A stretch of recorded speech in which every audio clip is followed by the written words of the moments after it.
Hey, tapping with Gore, 36 subs. We're trying to get him to 100 subs. Hashtag IRL gang in the comment section below. Y'all gonna see his comment, the pinned comment. Hit that subscribe. Drop a like. Hit the subscribe. Welcome to the IRL. Hashtag IRL in the comment section below.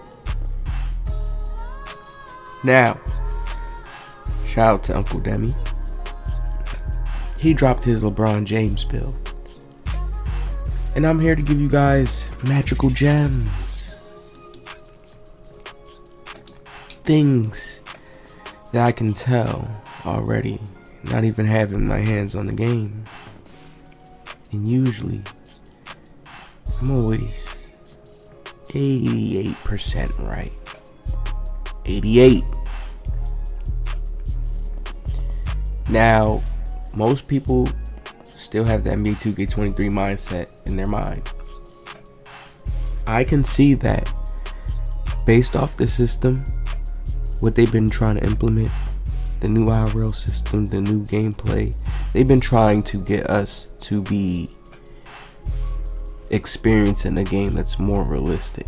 Now, when people use these words like realistic, they think we're talking about just a game that's literally pushing off realistic, and you can never do that. Let's just cut it there. But they want their game to have a certain image, a certain look, like NBA basketball. Even if it's on a video game, they want the game to be played like real life basketball, to where players use screens. You can see a player getting tired. Fatigue here. Strength matters here in this position. This matters here in that position. This matters here. They're trying to get their game to that chess piece. This is why we have these badges, different levels, different stats, different settings. Now, to get the balance, it takes time. It takes for them to have us play the game through certain time periods, certain shifts. But if you watch how it's been going, we've been playing demigods for 3 years. Now we're cutting it back to where we are actually playing a game where it's like the older 2K, 17, 19. But still with a little bit all-star addition to us, because we have the badge progression system now. We're still all-stars. You look at the badges that you can get, still kind of an all-star. But the badge progression lets you become more, you know. It's a lot of details to this game this year. Now he goes 6'8". I'm gonna let it go through. And a lot of people are already saying, oh, this height's gonna be this height's gonna be that. And I'm always gonna go with the mindset that, yeah, there will be all different good heights. There's always gonna be a meta. But any height could be good. It depends how you build the build. Depends what you want to add, what you want to do. A lot of people have been having their judgments. A lot of people have been saying Uncle Demi's builds was weak, so this is why I even came over to it to see. And like, let me see where he puts it at, and we're gonna give a breakdown on this LeBron James build. Now let's go through here, skip it up a little bit. Let's get to where he puts all the caps in. Okay, let me see if anything changes. So this is where we have it at. All right, he's maxed out at a 99. 6'8", 239. Let's start from the stamina. So he has a 90 stamina. That's okay. 80 vertical. 70 strength. Now the 70 strength, there's certain things that he's not going to get. Physical handles, yeah, you see that on silver. There we go. We have the physical handles badge. Lessens the chance of being bothered by defenders on the perimeter while dribbling. So there's a different perimeter radius range that people have to understand. I'm going to make a video on this. We're going to break that down and make an even bigger video on that, right? But the strength to be a LeBron James build is kind of low, I would say. It's not, but I understand this game needs a balance, and if he's trying to go for a real balanced LeBron James build where he's trying to get everything, I can understand it. But the strength's a little low. I feel like other stats he could have switched around for that was defensive rebound. He could have took some of that away and took some of the offensive rebound away and get yourself to like a 60. LeBron does board up, but still, like, you know, he could have just had that down a little bit more. I feel like with the 6'8" height, you having at least, I would leave the defensive rebound like a 75 or something like that, but the offensive rebound could have went down a little bit, you know. No steal. LeBron has more of a steal. The steal's at a 60. LeBron has more of a higher steal than that, but he won a block, so it's like you got to pick and choose. Then he also won a perimeter defense, which is like, you know, for a King James build, 6'8", perimeter defense, 80 speed, 71 acceleration. So it's acceleration. That's not bad for 6'8" with the weight. It's real. He really tried to go really balanced in a lot of areas and not really stack too much at all. He really wanted this to be like all around and do everything like LeBron. Speed with ball. See, because when you get to the steal, the interior is a 62. So he can block shots still in the paint, but the interior, more perimeter. So he wants to be able to play perimeter, and if you go in the paint, block your shot too as well. He's really not looking to strip you, but he's just trying to look. So he's relying straight on the body ups, and that's, you can really do that. That's always a safe way. I tell players when you're making your builds, perimeter defense, if you have your perimeter defense high, you can, if you don't have steal, doesn't make you a trash build. In a meta comp sense, they'll say like if you may not have steal, depends though, this is a new game, but usually in most 2Ks, if you don't, it's like, damn, your build don't have no steal, you don't have a chance to steal the ball.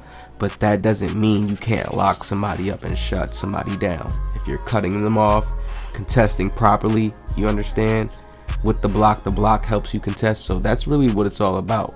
Steal is like the optional thing. Like if you want to be a Gary Payton, if you want to be a Kawhi, and you want to just have that ability to just feel like you can rip somebody at will, you know what I mean? That's more so an optional thing when you sit back and you look at it and you think about it, right? So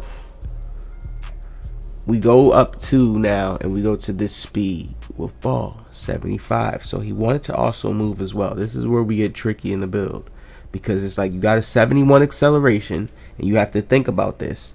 There's a new badge, physical handles, lessens the chance of being bothered by defenders on the perimeter while dribbling. Now physical handles take strength and ball handling. He has an 85 ball handle. But what makes him not get physical handles on goal, because he doesn't go up more in strength. This is why on my Kevin Durant build, I told you guys I'm putting my physical, I made his strength a 78 so I can get physical handles on gold. No, it doesn't. Listen to what it says. Lessens the chance of being bothered by defenders on the perimeter while dribbling. Bothered. So bothered has to be a new mechanic. That's how I look at it. A new function, a new mechanic, a new system within the game where defenders can kind of give you a certain harassment on the perimeter. We got to see how it's going to play out in the game, but the badge is there, so we know the functions is there now. Having it on a higher tier with handles for days, you know, the more the merrier. Then it depends what affiliation you go to for the boost. No, this boost does not play out within animations, and no, it does not play out within, oh, it gives you animation, but this boost is definitely important. It's going to boost your already existing stats there, and then on top of you just buying gameplay boost, you have another boost there. But this boost is a different boost within the internal hardware system, where this boost registers as you pick this affiliation, so we are going to boost your already existing stats off the rip within the game. Understand, that's a system there. So don't tie it into like, oh no, it doesn't even do anything. Yes, it does. There's a mathematics system. You guys know when you don't have takeover, your moves is like regular. When you start getting takeover, your moves start getting faster. Your dribble moves start getting tighter, because your stats are going up within the system. No, you won't unlock certain SIGs and stuff, but you will unlock certain SIGs within the game where your momentum is faster. You get a tighter momentum, tighter behind the back. Yes. So please understand that. I hate when people forget that part of 2K and don't remember that, and then they just, all the stats don't matter. Yes, it does. When you're still in this builder, you still need to think about the permanent boost that you get. the defensive one and the shoot, you need to think about this. Which one you going with? Depending on how you making your builds. Depending on how you making your builds for the whole 2K. Because if you switch affiliations, your rep goes down. So it's like, and you don't ever know, the rep rewards could be real good. So it's like, do you really want to play around? The rep rewards could be like attribute points. So it's like, come on now, think about it. You see what I'm saying? So gotta be wise. 85 ball handling. So he wanted to be able to do dribble moves and dribble around, because usually with a LeBron build, you can really go down within the ball handling, really kind of get like to an 80 maybe, I would say. And the reason why, but it's like people are kind of scared of lockdowns as well. See, I play real basketball, so I know real basketball. I know how to maneuver around lockdowns. There's certain things, if a lockdown's pressing, you mean 94 feet. Let's say if I had the ball, I was bringing up on with 6'10" build or something, you know, and my ball handle is not the highest ball handle, right? But I still can move around, do certain things. You got to move the ball. I'm going to the rise, so I'm going to have boost in my playmaking with my pass and everything. You have to learn how to pass the rock. There's certain situations where you should dribble on the lock, certain situations you shouldn't. It depends how the gameplay is going. I'm gonna show y'all this here. Y'all know any 2K I adapt to it, I go crazy.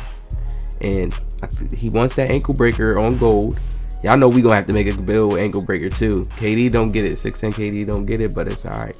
Y'all know we gonna make some other builds that got ankle breaker, and we gonna go crazy. I don't know what build I'm gonna make yet. I gotta make a different NBA lineup this year and go crazy. But we gonna have a lot of builds. And I'm going to make sure they all can be usable and situational for what I need them for. Then we go to the pass accuracy, 80. Okay, that's somewhere like around LeBron. I see it. But then when you look at the free throw, it's like, is this a part LeBron build? I mean, LeBron do got like not a good free throw, so it do make sense if he's doing it in that way. But like if you take him to the rack, it's like, damn, that's kind of low. So you see, you get hit in certain areas. He's already hitting his interior defense. I would kind of say within his strength as well too, because when you think about a LeBron build, how when you balance it out, we're gonna get to those other parts soon. But matter of fact, let's just skip there. And you see the driving dunk is at an 84. I'm pretty sure he probably gets posterizer or precision dunker on certain levels. He's definitely gonna be able to dunk and finish with that 84. Especially if he goes rise, he gets the extra boost. He's going to be able to finish with that. It depends. Like, I understand this is a strategy type of game now. Then the heat check, he has a 78 3-point. Mike Wayne said a 75 can be good wide open if you're open. This build, he's probably going to facilitate and play with a certain play style first. Remember, you can use your build within certain layers, meaning he could start off just diamond using the 80 passing accuracy within the beginning, getting himself high, getting himself close to take, shoot wide open shots with the 78, make a few. He got heat check if he's on rise. Then if he has the finishing with the boost, you see he still has. Ooh, I don't know if this will look. I don't know if this is Braun. It's gonna be hard to make a Braun build now that I'm looking at it and thinking about it. So I can't really be mad at it, because it's like I can tell this builder has patches. This is why you see the way I made my KD build. I feel like that's the best balance I can get. That's the best balance how I did it. I know where I touch my hits at, and I'm strong in those areas. So it's like it's okay for me to take those hits there. You know what I mean? I don't have the super high rebounding on my KD build, but I know how to box out. I know how to allow my center to get the board. I still know how to box out and get a rebound with a 60 defensive rebound. I've been doing that, right? 80 driving layup, and then the close shot is a 60. I feel like the close shot and the layup should be flipped. The driving layup should come down to at least like maybe, because close shot is probably cheaper. The driving layup should come down to at least like a 75. I know he probably wants certain packages, but it's like it should come down. Well, the standing, I don't know. It's kind of tricky there. He's going to get some standing dunks to pull off, but it's not going to be useful at all against a good defender with a 67. It's not. The driving dunk is going to be way more valuable. But LeBron has way more close shot. Like, close shot is you just getting those, you hop step, you pump fake, you lay up real quick. Or, you know, you catch it in the paint, you pump fake, you go up real quick. All that is close shot. LeBron has that. With a 60, he's going to be at a disadvantage. Especially if he goes up for standing dunks, that could be potential misses because it's like somebody contested that, the game registers, you're going up with a 67 standing dunk. Yeah, if we have the boost, he gets close to a 70, and that's not bad. 9 times out of 10, he'll probably make some of those. But, you know, we get down to the shooting. He has a 78 3 ball, 75 mid-range. Now, with a 75 mid-range, the mid-range is buffed this year. So, to go with a 75 mid-range, you can't be mad at him. You can't really say, oh, he's going to miss. He's not going to be as consistent as other builds, of course. There's going to be some type of capped out or some type of differences that plays out when he starts to get contested by a good defender or somebody that contests very well, and you have these lower shooting ratings. It's going to start to play out differently. When you have certain different badges and you're not using them, it's going to play out differently. It's going to play out. I feel like 2K has this new metric system. People are still kind of forgetting, like, yo, we got this new badge progression system, different levels. Everybody will have different builds with different badges on different levels. There's going to be some uniqueness this year now. You know, I'm ready for it. So all around, I would probably give this build a solid 7.5. Why do I say 7.5? Because he's still balanced everywhere to where he can do everything if he has the skill. He can play some perimeter, he can block, he can definitely board up, and that's all going to add to takeover. He may not have he still has some strength there. He has some vertical to jump. He has stamina. He is literally balanced all around. He can still play like a meta. This is still like how when you looked at meta builds in 23, this is kind of like that, just without the steal. This is really, just look at it real quick, easily, just without the steal, without the extra high block, because back then you probably could have had an 87 block with the you know, but he has the 75 speed with ball, he has the 85 ball control. Without the 3-pointer too, take away the 3-pointer, we used to have like the 83 ball and the 85 at least. Take it away now you have the 78, 75, but I'm pretty sure like the 78 with boost, shooting boost already, and then let's say if you went to elite 2 on top of shooting boost, you're gonna be like a 85. So it's like people are gonna be shooting with 78s and stuff like that, but I feel like the skill players are the ones that's gonna really be going crazy with that, not like just the regular average players, right? Then he has the drive and dunk, the drive and layup. He's gonna be able to lay up and get driving dunks off when he's slashing to the rack. Now, if he would have had a higher strength and put more of a higher strength and take certain things away, and to add to that strength, he's going to be more of a bronze build. You see what I'm saying? He has the speed booster on bronze, but he'll be more of a bronze build if he takes away some stuff and add it to the strength. Because if he adds it to the strength, he's going to get physical handles gold higher. If he can get himself to a 78 strength, and then, or 73, whatever one it is, I think it's 73. Yes, it's 73 to get gold. And then he can get blow by even higher as well with his, because he has the 85 ball control. He just needs more strength. But it's probably other things for his playstyle that he wanted. He's like, nah, I can't give that up. So never know how it is for people's minds. I hope you guys enjoyed this video. Let me know what y'all think about this LeBron build. Rate this LeBron build in the comment section below right now. I gave it a 7.5. What y'all think? What's y'all opinions? Hit the like, subscribe. I'll see y'all in the next one.